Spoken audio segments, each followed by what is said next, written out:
Ambedkar 1949 November മാസം 25-ാം തീയതി ഭരണഘടനാ നിർമ്മാണ സഭയിൽ നടത്തിയ ഒരു പ്രസംഗമുണ്ട്. ആ പ്രസംഗത്തിൽ അദ്ദേഹം പറയുന്നത് നമ്മുടെ പഴയ ശത്രുക്കൾ പുതിയ രൂപത്തിൽ വന്നേക്കാം എന്നതാണ്.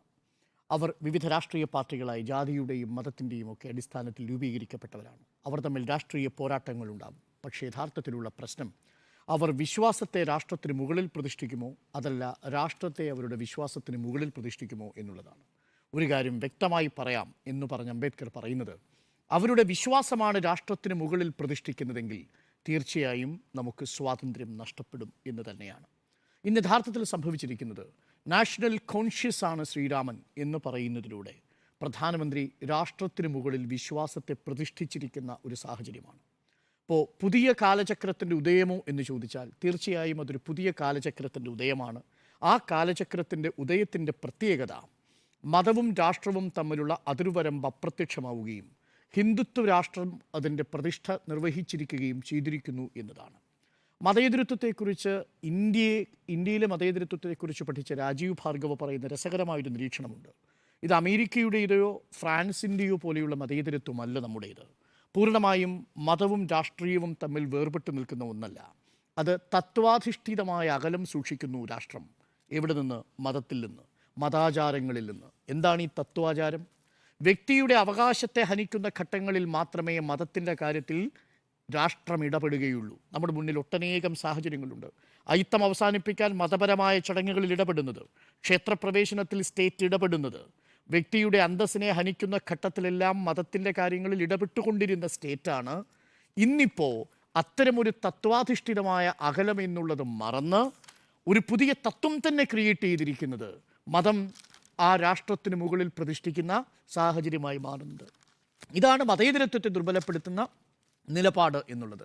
ഇതാണ് അത്യന്തം ഭീതിതമായൊരവസ്ഥ. പുതിയ കാലചക്രം എന്ന് പറയുന്നത് താത്വികമായ അകലം പാലിക്കുന്ന സ്റ്റേറ്റ് ആയിരിക്കില്ല, അകലമേ ഇല്ലാത്ത സ്റ്റേറ്റ് ആയിരിക്കും, അകലമേ ഇല്ലാത്ത രാഷ്ട്രമായിരിക്കും എന്നതാണ് പുതിയ കാലചക്രത്തിൻ്റെ മോദി സൂചിപ്പിക്കുന്ന പുതിയ കാലചക്രത്തിൻ്റെ ഉദയത്തിൻ്റെ രാഷ്ട്രീയ പ്രത്യേകത. ഇന്ന് നരേന്ദ്രമോദി പറഞ്ഞ ഒട്ടേറെ വാചകങ്ങളുണ്ട്. യഥാർത്ഥത്തിൽ എനിക്കൊക്കെ വലിയ ആശങ്കയുണ്ട്. വ്യക്തിപരമായ ആശങ്ക എന്നുള്ളത് ഏതെങ്കിലും തരത്തിൽ എൻ്റെ നാളെകൾ ഇല്ലാതാകും എന്നുള്ളത് കൊണ്ടല്ല, വരും തലമുറയുടെ കാലം എങ്ങനെയായിരിക്കും എന്നുള്ളത്. ഒരു മതേതര ഭാരതത്തിൽ ജനിച്ച് ഒരു മതരാഷ്ട്രത്തിൽ ഒടുങ്ങാനാണോ വിധി എന്ന ഒരു സങ്കടവും ആശങ്കയും എന്നെ പോലുള്ളവർക്കുണ്ടാവാം, ചിലർക്കെങ്കിലും. അത് ചിലർക്ക് അങ്ങനെ ആയിരിക്കണം എന്നില്ല. അത് അവരവരുടെ വ്യക്തിപരമായ ചോയ്സാണ്. പക്ഷേ എൻ്റെ ആശങ്ക വളരെ യാഥാർത്ഥ്യത്തോടു കൂടിയുള്ളതായതുകൊണ്ട് എനിക്ക് പറയാൻ ബുദ്ധിമുട്ടുമില്ല. എൻ്റെ കുഞ്ഞുങ്ങൾ വളരുന്നത് ഒരു മതരാഷ്ട്രത്തിലാകുമോ എന്ന് ഭയപ്പെടുന്നുണ്ട് ഞാൻ. കാരണം എൻ്റെ അതിർത്തികളിൽ അത് കാണാം. ഇതുവരെ ജനാധിപത്യത്തെ നമ്മൾ സംരക്ഷിച്ചു നിർത്തിയത് ഭരണഘടനയുടെ ആത്മാവുള്ളത് കൊണ്ടാണ്. സോൾ ഓഫ് ഇന്ത്യൻ കോൺസ്റ്റിറ്റ്യൂഷൻ എന്ന് അംബേദ്കർ പറയുന്നുണ്ട്. അത് ആർട്ടിക്കിൾ 32 ആണ്, ഇന്ത്യൻ ഭരണഘടനയുടെ 32.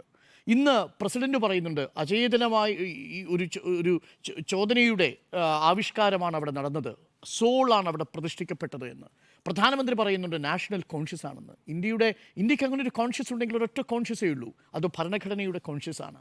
ഇന്ത്യക്ക് ഏതെങ്കിലും അഭിമാനമുണ്ടെങ്കിൽ അത് ഭരണഘടന വിഭാവനം ചെയ്യുന്ന വ്യക്തിയുടെ അന്തസ്സിലുള്ള അഭിമാനമാണുള്ളത്.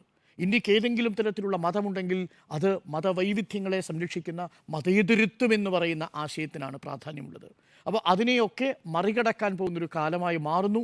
അത് ഒരു പുതിയ കാലചക്രത്തിൻ്റെ ഉദയമെന്ന് പറയുമ്പോൾ ഒരേ സമയം ഭീതിപ്പെടുത്തുന്നതും ആശങ്കപ്പെടുത്തുന്നതുമായ ഒരു കാലചക്രത്തിൻ്റെ ഉദയമായി കാണാനാണ് ഞാൻ ആഗ്രഹിക്കുന്നത്.